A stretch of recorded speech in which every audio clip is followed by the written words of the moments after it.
Hello friends, in the series which we are doing on the making of contemporary India from 1950 to 1990s, we'll talk about the developments in the 1980s in the context of the coalition politics. And in our first lecture, we talked about the way the political scenario changed in 1980s and how VP Singh, who was a part of the Congress government, and the way he talked about the Beaufort's corruption, the way he was being expelled from the Congress party, and thereafter he formed his own party and he became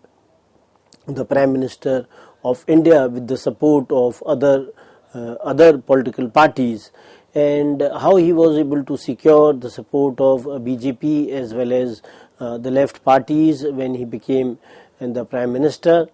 and the kind of policies and the politics of those times which were being followed. And in that particular context, one of the developments was in the framework of the Mandal Commission, and the way the Mandal Commission report, it was being implemented at that point of time, and the implementation of the Mandal Commission report, and there was some kind of a criticism the way this kind of a report was in a way implemented, and wide-ranging discussions with other political parties, those who were in coalition with the VP Singh, that was not being undertaken. And it was also being criticized that how some section of the people, those who were being identified as the backward caste, they were not very different from the scheduled caste in their economic and social status, and they definitely deserve the special treatment. And but on the other hand, there were others, those who were in a way at a very better situation, and so this kind of need was there, that how these kind of castes, they had to be identified very carefully and separately, because if all the castes, they would be lumped together with the caste who were backward only in name, then they were unlikely to be able to compete for the benefits. So this kind of a situation where the castes, they were to be selected in that fashion, that the castes which were really very backward, they had to get the benefit of the reservation, and the castes which had already secured some kind of economic and social security for themselves through the earlier land reforms and the Green Revolution, they should not be a part of the castes which were to get the reservation. So there was this kind of a debate between the people, those who were there. And scholars, they have tried to see this kind of a situation from their own viewpoint. For example, Bipin Chandra, he talks about the worst aspect of the Mandal decision was that it was socially divisive,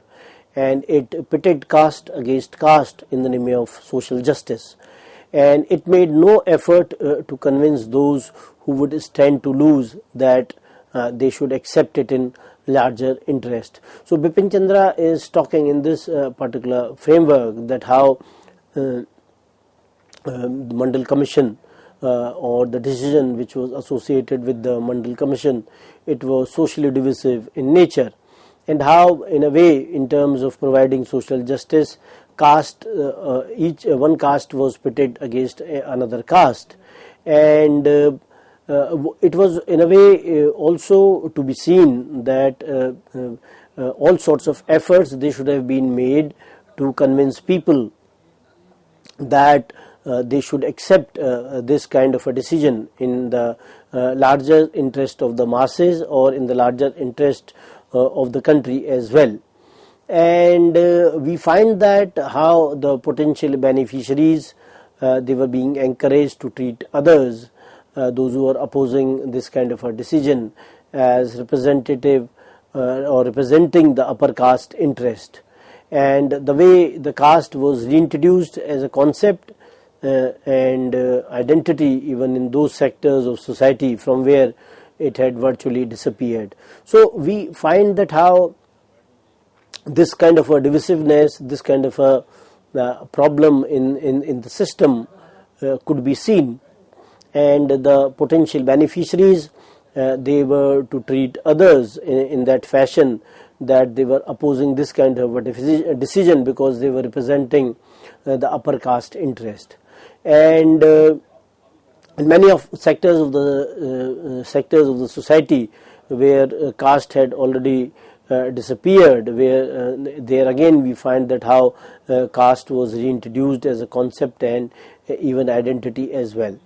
And Bipin Chandra has argued that how one would have expected that 40 years after reservations were first introduced for scheduled caste in the constitution, serious debate and empirical examination of their efficacy as a strategy for social justice would be in order before they were extended to the new sections. But Bipin Chandra has argued that that was not the case at this point of time, and there were certain people, those who have argued that the reservations, they were being perpetuated not because they served the interest of really the disadvantaged sections of the society, but of the elites among the caste, those who were getting the benefits from the reservation. So they that focus on the reservation as preferred and often the sole strategy for social justice. So these kinds of ideas where caste was seen in this perspective, and how the people, those who were really disadvantaged, they were not able to secure the benefits of the reservation system, and the people, those who were already well off, or the people, those who were already empowered in some way, they were seeking the benefits of the reservation. And another important concern is that how other equally effective strategies should have been thought about, that what could be other strategies by which we can improve the situation. And we find that how the politics of the caste identity, it benefited the leaders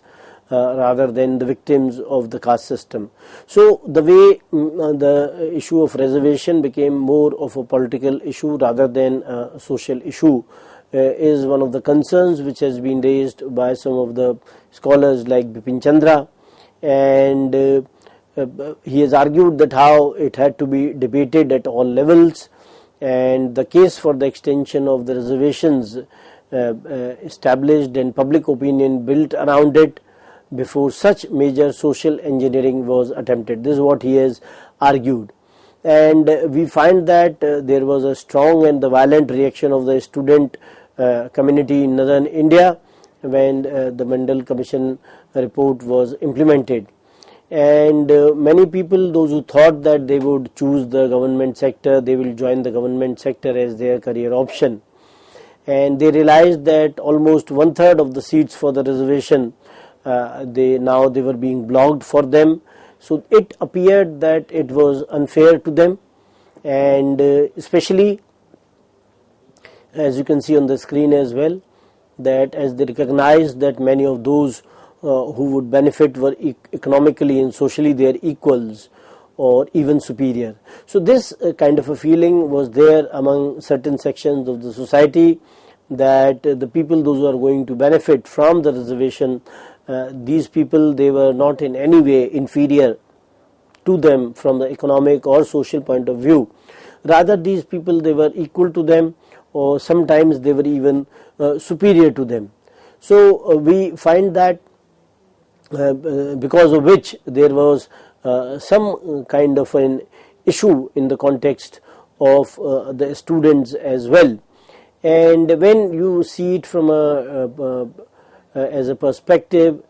from the way the reservations, they were being given to the SC community, then we find that the social and the economic disability was unambiguous in their context, and a social consensus had already been built on the issue since the days of the freedom struggle. And one also has to in a way agree to the situation that students, they were also not innocent of the political motives that underlay the decision, as these were being loudly debated by the leaders of the National Front itself, that how students, they also got engaged in these kind of debates and discussions, and how they were even at the forefront of the movement as well. And we find that in the 90s, the anti-Mandal protest, they took the form of attacks on public property, the burning of the buses, rallies, meetings, and there was a lot of discussion in the press as well. And we find that how students, those who were at the forefront, they were also supported by the teachers, office workers, and the housewives. And many a times police firing was also resorted at different places. And we find that many a times it was being seen or realized, especially when you see the period from the mid-September, that how the protests, they were proving to be futile in nature, and a few students, they also attempted self-immolation as well. And the passions, they were running high at that point of time with the people, those who were condemning the Mandal Commission report implementation, and others, those who were seeing that these kinds of things which were happening, they were farcical in nature, they were barbaric, and they were people, those who saw that they were being stage managed. And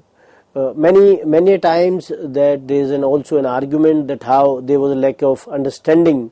on the depth of the sentiment on this particular issue, that the way the issue should have been discussed at different kinds of levels, and some kind of a consensus should have been created for the implementation of the report. And scholars like Bipin Chandra, they have argued that the anti-Mandal protests, they remained free of caste overtones, and in fact its dominant discourse was against caste as an organizing principle. So we find that how different sections of the society, they reacted to the Mandal Commission report and the way it was being implemented. And we find that partly in reaction to being characterized as the upper caste motivated for the upper caste students to coalesce into previously unthinkable forward caste associations, and for caste flavored abuses to be traded in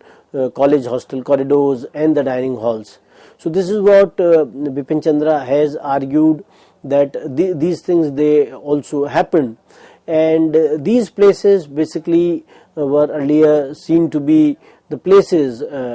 where the caste identities, they would be dissolved, and where the students from different communities and castes, they would come together and they would live together. But even at such places, if these kinds of situation came, then it was not in good taste that way. And then we find that how the protest ended when the Supreme Court granted a stay on the implementation of the Mandal Commission report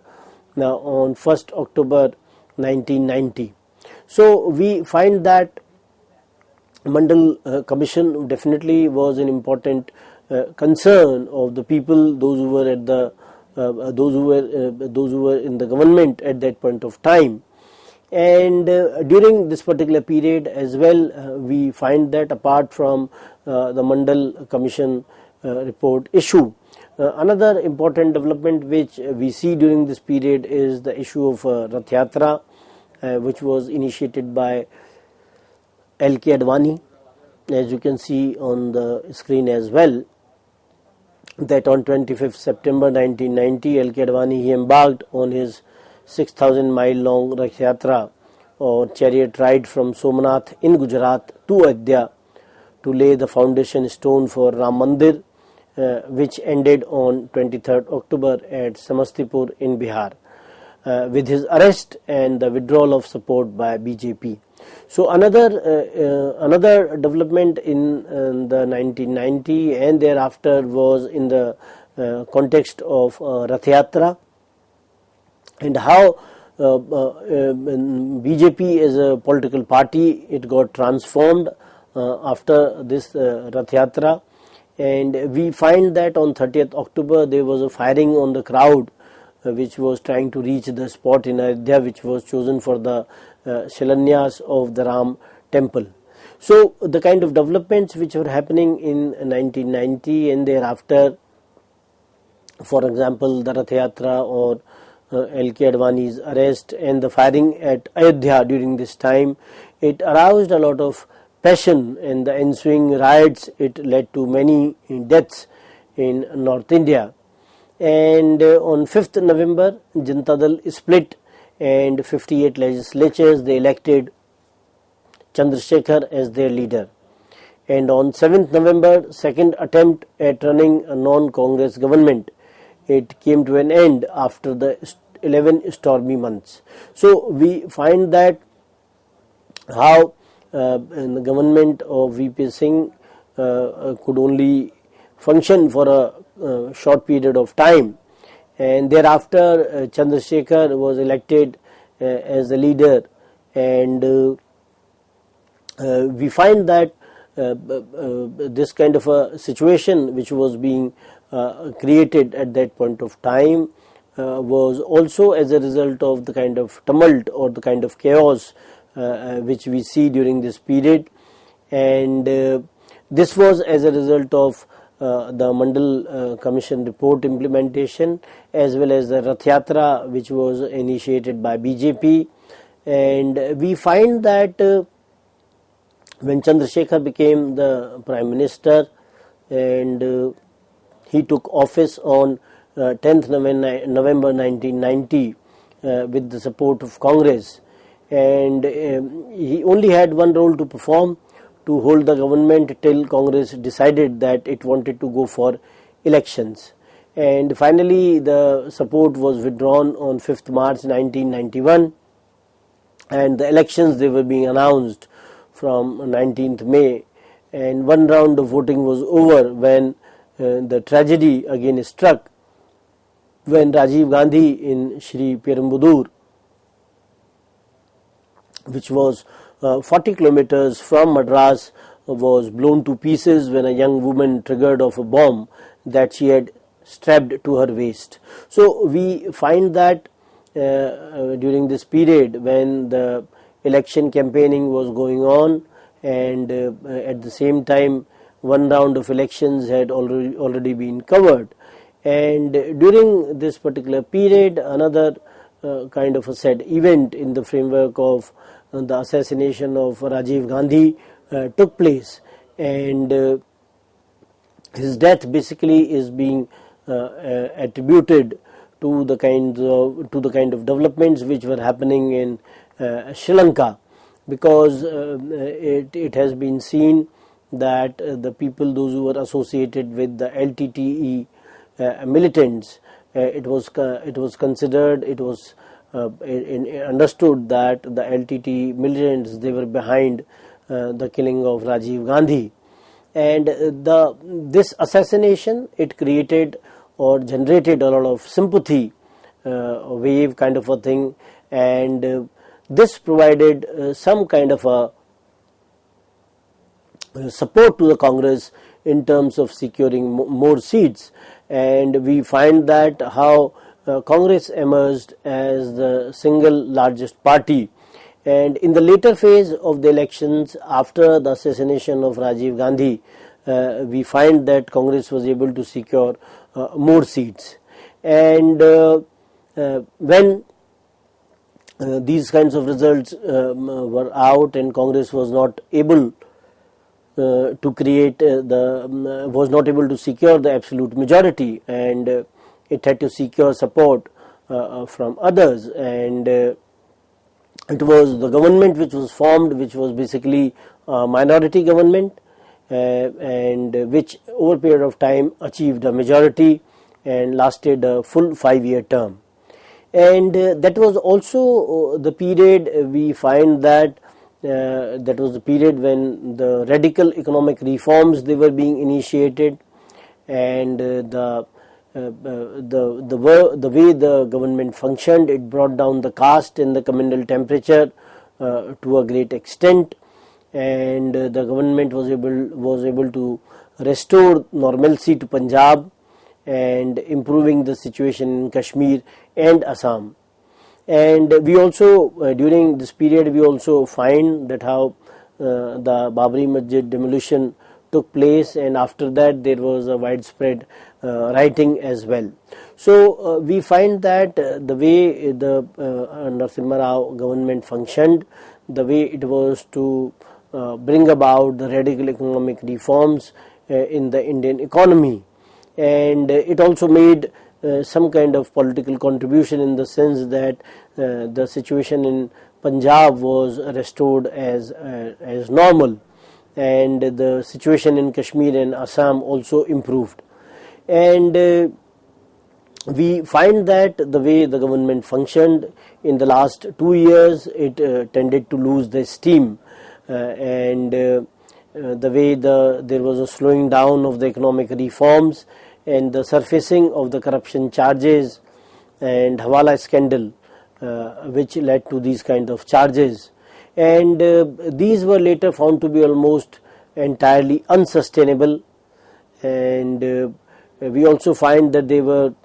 charges of bribes and foreign exchange violation against many Congress and opposition leaders. So we find that such kind of things which were happening in the framework that the Hawala scandal it became quite popular in that sense that it created that kind of a situation. And at the same time we also find that the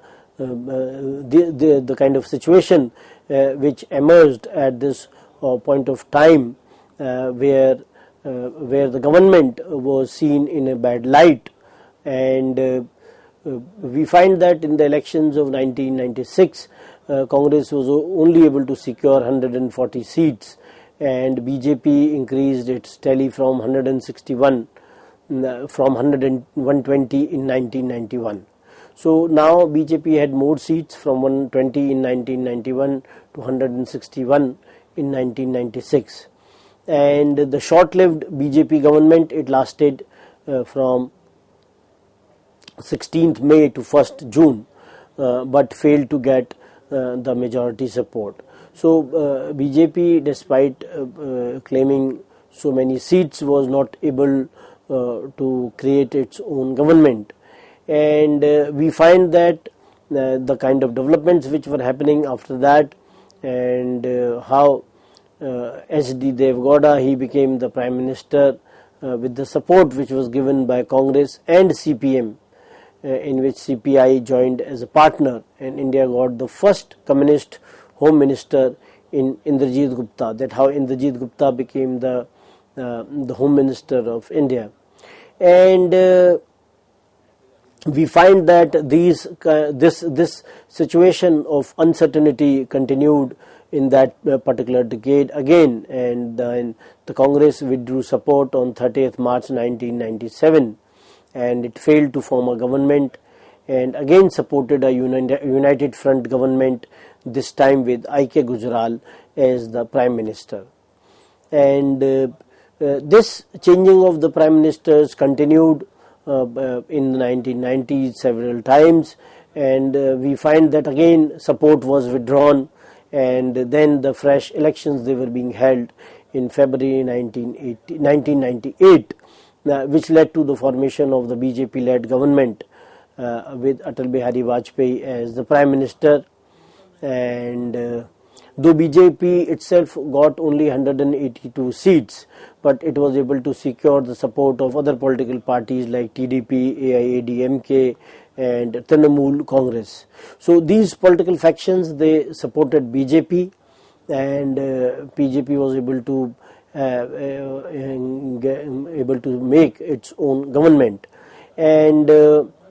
we find that the large number of allies, they prevented stability in the center, and how with their competing demands, and ultimately we find that how Jayalalitha withdrew her AIADMK from the alliance, leading to government losing the vote of confidence in April 1999. And the efforts to form an alternate coalition government again failed, and elections were announced once again. So we find that so many governments, they got changed in 1990s, and how the coalition politics which began in late 80s, thereafter we see the results in the framework of the instability at the center, and there was a lot of uncertainty,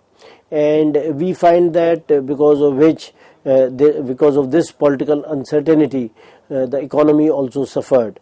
And the way the economic reforms, they were being announced by the government, and how these economic reforms, which were in a way dictated by the international bodies, which were providing loans to the government, IMF and other institutional bodies at the international level. And liberalization, globalization and privatization became some sort of a mantra during this time. And we find that how these kinds of reforms which were brought in the economic or the private sector or in the economic sphere, they proved to be some kind of a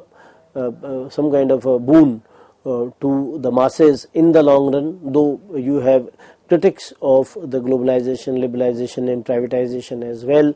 those who argue that how the rule of the multinational corporations came in India with the arrival of these kinds of reforms. But the reforms were as a result of the economic situation in India, that how the situation was such from the economic point of view that unless the reforms will be initiated, then the international institutional lenders, they will not come and support the Indian economy. So it was some sort of a problem which could be seen in the 1990s, and we find that how BJP-led government, it continued as a caretaker government till elections were held in September and October 1999, and election results, they improved the tally of BJP and the allies, and again the new government was formed with Vajpayee at the helm of affairs. So we find that how during this particular period, the era of coalition which we see during this time, where different political parties they functioned in India, the way they tried to form their own governments at this point of time, and many a times they were not very successful as well, and the duration or the tenure of 5 years of a government was time and again not followed in the 1990s, when we see that so many governments they were not able to complete their term, and so many prime ministers, for example VP Singh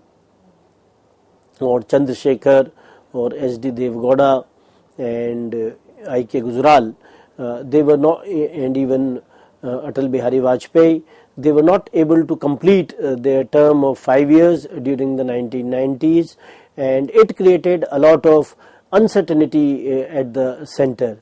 And in the later part we see that how the NDA and UPA, these kind of political formations came up, where NDA was the group which was led by BJP and other allies of BJP, and UPA was a group which was led by Congress and its allies.